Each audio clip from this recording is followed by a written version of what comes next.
คณะสังฆาธิการทั่วโลกขอทำอำนวยพรแด่ท่านผู้ฟังสาธุชนพุทธบริษัททั้งหลายวันนี้รายการธรรมะชนะโควิดหรือพระธรรมกำจัดโควิดก็ได้มาออกอากาศพบปะกับท่านผู้ฟังตามปกติในรายการของท่านพระครูสังฆบริหารธรรมนูญเสียงจากชุมชนป่าแดงแล้วก็สันทรายหลวงวันนี้อาตมาพระครูปริยัติยานุศาสตร์ที่ปรึกษาเจ้าคณะอำเภอเมืองเชียงใหม่เป็นผู้ดำเนินรายการ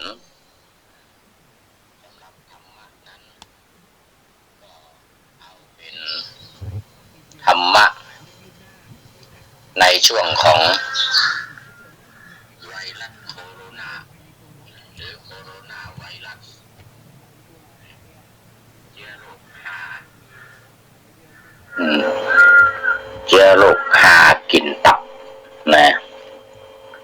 เขาเรียกว่ากำเมืองเขาเรียกว่าหากินตับนี่ซึ่งแต่ว่านี่ได้บอกไป3-4 ยุคละ100 ปี100 ปีแรกต้น2,263ยุคนั้นเป็นยุคที่หากินตับคือมันลงตับก็เรียกว่าการละโลกเอายุคที่2มา2,363นี่นะหากินไส้หากินไส้นั่นก็เป็นยุคที่เรียกว่าอหิวาตกโรคแต่แล้วต่อมา2,463ก็เป็นยุค5กินหัวหรือ5ต่ำหัวอันนั้นก็ได้แก่ไข้หวัดหนูเป็นไข้หวัดกันขนาดนักติดต่อกันคนล้มตายกันเป็นจำนวนนักทั่วโลกแล้วก็สุดท้ายยุคที่4ยุคนี้2,563ลง63หมดนะห่างกัน100 ปีเป็นยุคที่เรียกว่า5กินปอดยุค5ต่ำปอดเอาล่ะนี่ว่าไปแล้วแต่ว่าเพราะฉะนั้นธรรมะที่จะนำมาพิจารณาในการป้องกัน5กินปอดนี้ก็มีอยู่หลายอย่างเดี๋ยวนี้กำลังเสนออยู่ก็คือสติปัฏฐาน4ข้อที่1แต่ว่านี่มาได้ว่าข้อที่1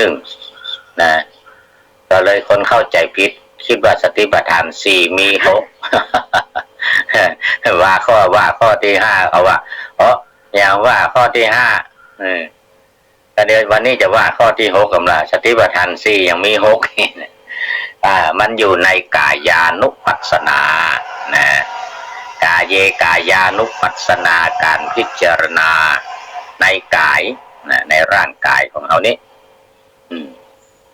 มันมี6อย่างถ้าเวทนามันก็จะมี5อย่างเนาะเวทนา3เวทนา5นั่นข้อที่2ถ้าไปจิต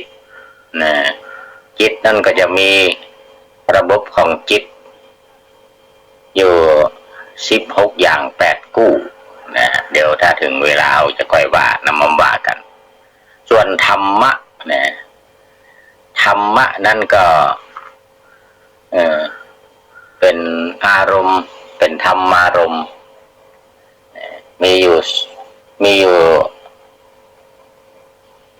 113ข้อ113ข้อเดี๋ยวจะมาว่ากันในภายหลังว่า113ข้อนั้นมีอย่างพ้องแล้วก็แถมอย่างหนึ่ง ที่มันเป็นหมวดก็มีหมวด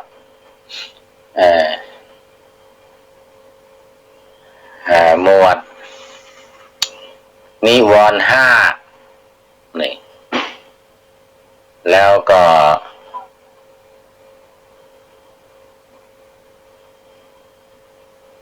อย่างธรรมะสี่นิวรณ์ห้านี่ห้าอย่างเนาะสี่ก็คือ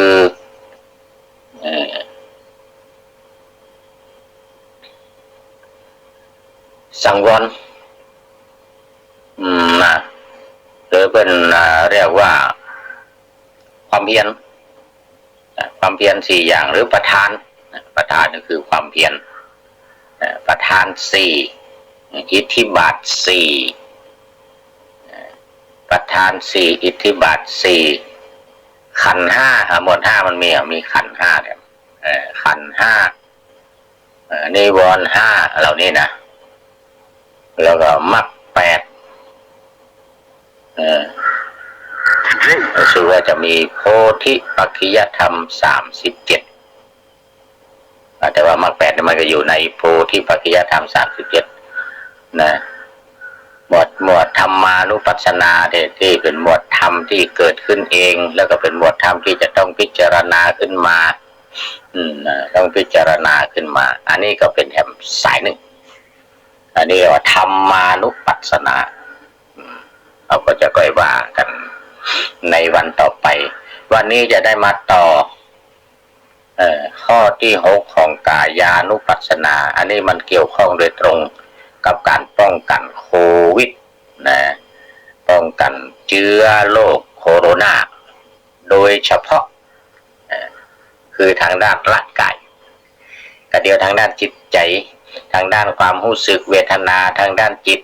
แล้วก็ทางด้านธรรมหรืออารมณ์นั่นก็เกี่ยวข้องอยู่กับการป้องกันโควิดการรักษาเวลาเกิดโควิดแล้วอีตัวนะซึ่งพระพุทธเจ้านั้นก็ได้รับการยกย่องว่าเป็นหมอคือเป็นก็เรียกว่าเป็นหมอทางด้านจิตเวชนะเป็นหมอทางด้านจิตเวชแล้วก็ปลายปอยังเป็นหมอทางด้านร่างกายด้วยกายเวทกายเวทภาษาอังกฤษเรียกว่า physical therapy ทางด้านรักษาทางด้านร่างกายตัวเองเนี่ยยังสติปัฏฐาน4ข้อที่1เนี่ยกายานุปัสสนาเนี่ยว่าด้วยเรื่องของร่างกายโดยเฉพาะเลยนะว่าถึงเรื่องร่างกายโดยเฉพาะเลยมาข้อที่6เดี๋ยวก่อนจะเข้าธรรมะมีข่าวดี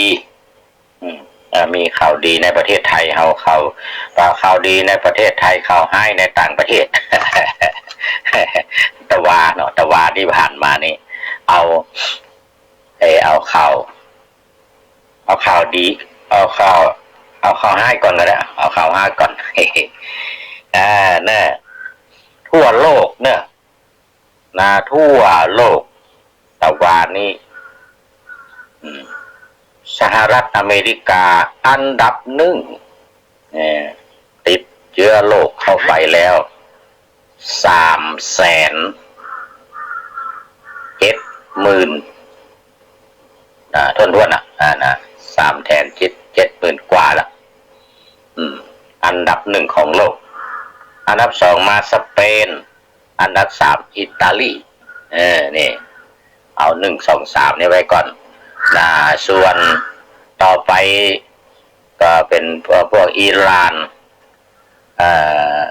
เยอรมันก็มาแหงเนอะแต่ว่านี่เยอรมันก็มาแหงเยอรมันก็ตายนักแล้วก็ฝรั่งเศสอิหร่านเยอรมันฝรั่งเศสตุยมาเป็นอันดับ ยมาเป็นอันดับก็คือสเปนโดยมาเป็นอันดับ4ฝรั่งเศสอันดับ5อิหร่านอันดับ6เนี่ยอ้าวคราวนี้มาในเอเชียคราวนี้ข่าวดีหน่อยนะมาในเอเชียโอ้ยังอยู่ในข่าวร้ายในทวีปเอเชียตะกี้นี่ว่าทวีปยุโรปนะยุโรปกับอเมริกาทวีปยุโรปกับทวีปอเมริกาข่าวนี้แอฟริกาทวีปแอฟริกาบัดติดโผเว้ยมันไปเหมือนกันแต่ว่ามันมารุนแรงมันเหมือนนักตอนอีโบลานี่แอฟริกาเนาะทวีปแอฟริกานี่อันดับ1นะช่วงอีโบลาอันนั้นมันอยู่ในระหว่างนะในเอเชียประเดี๋ยวนี้ก็มาเลเซียอันดับ1ฟิลิปปินส์อันดับ2อินโดนีเซียอันดับ3นะ1 2 3อยู่ที่ต่างประเทศหมดประเทศไทยเฮานี่จะมาถึงข่าวดีละนะแต่ยังเต่าพม่าเนี่ยพม่าแต่วันซืนมี21 คนแต่ว่านี่วันได้มาได้ดูความคืบหน้ายังตายสักคนเดือดนะคราวนี้มาดูไทยมาดูข่าวดีเนอะศรัทธาญาติโยมทั้งหลายประเทศไทยเฮาแต่ว่านี่ที่คนปะเพิ่มเติมแถม38นะ38อยู่ในหลัก2ละเลข2แล้วก็ระดับต่ำโดยต่ำกว่า50ตัวแต่วันซืนนั่น100 กว่าเนาะ102 104เนาะนะ102นะอันนี้ก็เป็นข่าวดีที่ว่าเมืองไทยเฮาเดี๋ยวนี้จำนวนคนที่เป็นเนี่ยคนปะ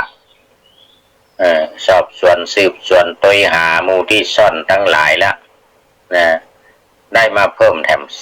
38ก็ถือว่าน่าดีใจนะหมอตบอกเลยโอ้โหสุดยอดหมอชอบใจกันเลยแต่คุณหมอเพิ่นบอกว่ากาดห้ามตกเนี่ยแบบนักมวยเนาะในฟิลของนักมวยการห้ามตกนี่ก็หมายถึงว่าว่าจำนวนมันลดลงเลข2 ตัวระดับต่ำกว่า50แต่จะไปประมาทกาดลงมาได้ถ้าเป็นนักมวยนี่โดนก้านคอแน่มันแน่อยู่หรอกมันแน่อยู่โควิดมันแน่อยู่อย่างตะวาเนี่ยธรรมาก็นะว่ากราบเนาะกราบอย่างนี้วันนี้ก็จะได้ว่าเป็นทำนองเนอะว่าเป็นทำนองไม่ได้ว่าทำนองสรพันยะกราบยานีตะวานี่แล้วก็ตะวานี่คือเวลากะเวลาบัดถูกเลยเวลาไป3 4 2 3 นาทีเลยเวลาไป2-3 นาทีหลังจากได้ยินเสียงระฆังของวัดจักรวรรดินะ8 โมงครึ่ง8 โมงครึ่งวัดจักรวรรดิไปตีระฆังทำวัดละทำวัดเจ้า9 โมงมาเหมือนกับวัดอื่นวัดใดเนี่ยในกรุงเทพในประเทศไทยนะทำวัด9 โมงสมัยอาตมาอยู่วัดนครป่าหมากเขตฝั่งธนบุรีเขตตลิ่งชันอันนั้น8 โมง8 โมงทำวัดถึงวัน8 โมงทำวัดแต่วัดจักรวรรดินี่9 โมง8 โมงครึ่งตีระฆังอันนั้นเวลาตะวานี่ก็หลังจากตีระฆังไปแล้วแถมกว่า2 นาที2 นาทีไป2-3 นาทีต้องขอไปมันไปกินเวลาของรายการอื่นแต่วันนี้นี่จะเอาขึ้นต้นไว้เวลาเมินหน่อยนะเพราะจะว่าเป็นทำนองสรพันยะมีเรียกร้องมาอันนี้มันเป็นกาบยานีนี่เพิ่นใจว่าทำนองสรพันยะนะอย่างบทสรรเสริญพระพุทธคุณเนี่ยองค์ใดพระสัมพุทธ สุวิสุทธสันดานเนี่ยนะตัดมูลกิเลสมารบ่มีมนมีหมองมวยนะนี่เหมือนเดียวกันเพราะฉะนั้นอำนาจเจ้าเมืองอำนาจเจ้าเมืองยุคโควิด62วันนี้จะได้ว่าทำนองชลพันยักษ์ตามเสียงเรียกร้องทำนองชลพันยักษ์โอ้เอาไปเอามา8 โมงเช้าแล้วเนี่ยมันจะต้องเริ่มแล้วโอ้มันจะต้องเริ่มแล้วนะเอาลันเนอร์อูไปอูมายังมาได้ว่าข้อที่6ของสติปัฏฐานสูตรกายานุปัสสนาข้อที่6คือนวสีวัฏฐิกานะนวสีวัฏฐิกาตอนนี้ต้องมาพิจารณากันละจะไปตกอกตกใจเมื่อตกอกตกใจเอาหันอิตาลีเอาลงขุมเป็นเปิดท้ายรถกิ้งลงกับลุนปาดเราตกอกตกใจกันที่อิตาลีที่ฝั่งของเบิร์นนะที่ฝั่งโซบัตโตเปิดท้ายรถเราลงไปเป็นหมู่กิ้งลงไปลุกๆนะเนี่ยนวสีวัฏฐิกาการพิจารณาซากศพ9 ระดับ9 ประเภทหรือกำเมืองเขาเรียกว่าป่าจ้าอันนี้เป็นกรรมฐานของคนโบราณที่ถือกันอย่างยิ่งตั้งแต่สมัยพระพุทธเจ้ามาบุระนางสิริมาตายพุทธเจ้าก็พาภิกษุทั้งหลายไปพิจารณา2-3 วันแรกยังไม่ไปเตื้อนะมันใกล้ๆจะครบ9 ระยะ9 ระยะป่าจ้าปลาภิกษุไปตัวหนึ่งภิกษุตัวนี้มากินข้าวมา7 วันแต่ว่าจะไปบ้านนางสิริมาเนี่ยเต้นขึ้นป่องย่องเข้ากับเหตุการณ์ในช่วงนี้โควิดคนตายกันนักคนตายกันนักมรณสติก็ต้องเอามาใจแล้วก็ในช่วงนวสีวัฏฐิกาเนี่ยขั้นตอนของศพต่างๆแต่ก็จะบัตันดูตามระบบของพระพุทธเจ้าก็คือว่าแต่ว่านี่อ่านลงข่าวมาว่าศพที่เป็นโควิดเนี่ยศพที่เป็นโควิดเนี่ยลูกหลานญาติพี่น้องมามีสิทธิ์เข้าไปดำเนินการนะมาเข้าไปทำบุญทำทานอย่างไรอย่างถ้าจะทำก็ทำที่บ้านไผ่บ้านมันทานขันเข้าหาแบ่งสังฆทานจะปังสกุลก็เอาผ้าแล้วเอาไปทานที่วัดไปหาคนที่ตายเป็นโควิดพอตายปุ๊บเนี่ยเพิ่นจะเอาไปหงยาไม่ใช่เอาไปที่เผาเลยวันนั้นเอาปานตายวันใดก็เอาไปวันนั้นเอาไปที่เผาเลยมามีพิธีกันอย่างสักอย่างมาได้นะคนที่เอาไปก็มีแต่เจ้าหน้าที่ทางโรงพยาบาลเท่านั้นสัปเหร่อประหลาดที่อยู่ในนั่นก็ต้องยืนพอยสัปเหร่อเนี่ยนะยืนพอยเนอะมันต้องยะเนอะถ้าจะเข้าไปจะก็ต้องอยู่ไกลๆปิดหน้าปิดตาเพราะว่าเจ้าหน้าที่ทางโรงพยาบาลเพิ่นมีชุดป้องกันภัยโควิดโดยเฉพาะที่วันนั้นอาตมาแล้วก็พร้อมกับคณะญาติโยมพากันให้กันหอมนะที่เอาพากันให้กันหอมชุดพยาบเจ้าหน้าที่ทางการแพทย์ทางพยาบาลเพิ่นดำเนินการได้ตายปุ๊บเอาไปเลยเอาไปเผาขึ้นเมนก็เผาเลยเรื่องศาสนาบอกว่าจะเป็นศาสนาใดทำบ้านไผ่บ้านมันทำไปหาโมดุลทำไปหาอยู่ที่บ้านมีสิทธิ์ในการที่จะเข้าไปเยี่ยมไปดูไปพอหน้าละมาได้หันกันละได้นะแต่ว่านวสีวัฏฐิกาข้อที่9ในเรื่องของการพิจารณาซากศพนี้นะมีอยู่ขั้นตอนของมันบัดหนึ่งตั้งแต่ว่ามันปองขึ้นมาอุทุมาตกะเนาะซากศพที่กำลังปองขึ้นอืดเนาะนีวินีละกะซากศพที่เป็นสีเขียวของสีแดงสีดำสีอย่างต่างๆออกมาและซากศพปุระวิปุภกะซากศพที่ มีนอนยังไทยค้าคร่ำอย่างต่างๆนี่นะเนาะวิชิตตกะ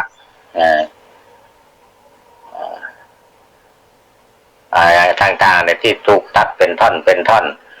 ที่ถูกทิ้งไปเป็นนกกาลุมจิกกินอย่างนี้นะซากศพที่มีเลือดท่วมอยู่อาจจะเป็นอุบัติเหตุเลือดออกปากออกดังเลือดท่วมตัวซากอันนี้เรียกว่าโลหิตกะซากศพที่มีน้ำเหลืองมีน้ำเหลืองน้ำแดงน้ำยางน้ำมูกน้ำหนองอย่างไหลออกอย่างนี้นะนี่พิจารณาเป็นขั้นเป็นตอนไปว่าพิจารณาว่าโอ้มันเป็นธรรมดามันจะต้องเป็นอย่างนี้มันจะต้องข้อที่5นะเอาเรื่องคู่หรือเรื่องของศพความสกปรกทั้งหลายเนาะย่างบัดเต้าซากศพนี่ที่มันเน่ามันเหม็นนอนขึ้นไตเยอะเยอะอย่างนี้นะแล้วก็ถูกตัดกึ่งตัดท่อนกลางนี่อาตมาเคยอ่านศพที่โดนระเบิดนายกรัฐมนตรีอินเดียนายกรัฐมนตรีอินเดียนะตัดกึ่งสองก้อมอย่างนี้นะนี่คือขั้นตอนต่างๆในการดูศพแต่ว่าในยุคโควิดนี่ก็จะมาได้ดู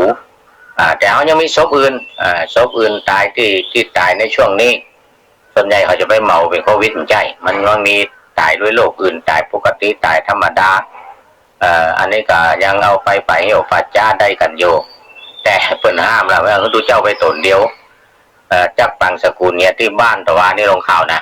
จักบางสกุลที่บ้านแล้วทุกเจ้าไปเหตุไปเหวแล้วทุกเจ้าไปเหตุตนเดียวญาติที่ใกล้เคียงที่สุดเป็นลูกก็เป็นหลานก็ยังไงนะไปตัว2-3 คนได้ละดังกับสับเปลือเนี่ยเป็นหน้าที่ของสับเปลือที่เอาไปดำเนินการอย่างเวยที่สุดที่บ้านก็ทำพิธีเวยก็จะมันนั่งซุ่มกันอู้กันเป็นมูนะฟังเทศใครหัวกันกักมาได้ละพระเจ้าจะเทศกันมาอะไรโปรดไปอ่านเนี่ย5 นาที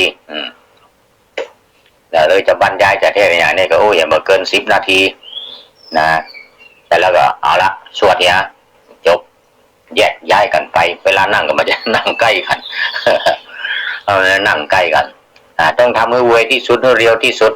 นะพิธีกรรมต่างๆจะไปเยินเยอะยืดเยื้ออย่างนี้นะอย่างนี้เป็นต้นเนาะโอ้เวลาดูไปดูมาก็เงามันก็จะเป็นเนาะถ้าว่าธรรมะนี่มันเป็นรายการธรรมะเกี่ยวข้องกับการป้องกันโควิดนะเราจะว่าไปสักน้อยตามที่เวลามีเนอะหมดเวลาก็จะได้จบ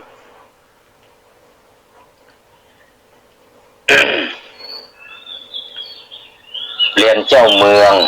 เรียนเจ้าเมืองในพระราชอาณาจักรไทยท่านผู้ว่าและนายอำเภอทั่วทุกหัวเมืองคณะนี้ประเทศทุกเขตแคว้นแสนฝืดเคืองถูกรุกรานด้วยเรื่องโควิด2สงครามรวมทั้งประเทศไทยที่อยู่ในภาคสนามบางประเทศเพลียงพรำในสงครามโคโรนาทำให้คนล้มตายชีพวางไว้อนาถาและระบบสาธารณสุขสลายพลันเศรษ ทากิจสลายสงครามไม่ใช่ทหารสู้รบประจันบานแต่ข้าศึกที่ภายในแกนกลางของประเทศขยายเขตกว้างออกไป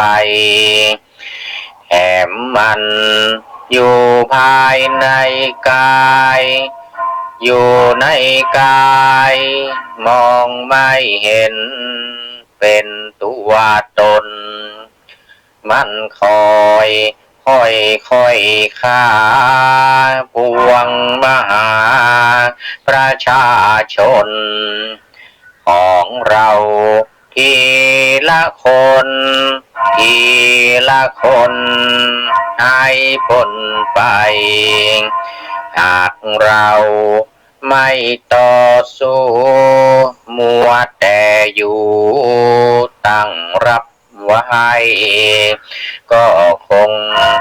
จะแพ้ได้นะและจะเป็นเช่นเดียวกันกับประเทศทั้งหลายที่ตายเป็นพันแม้เราจะพากันชนะมันได้ก็ตามประเทศประชาชนทุกคนจะบอบช้ำเศรษฐกิจจะต่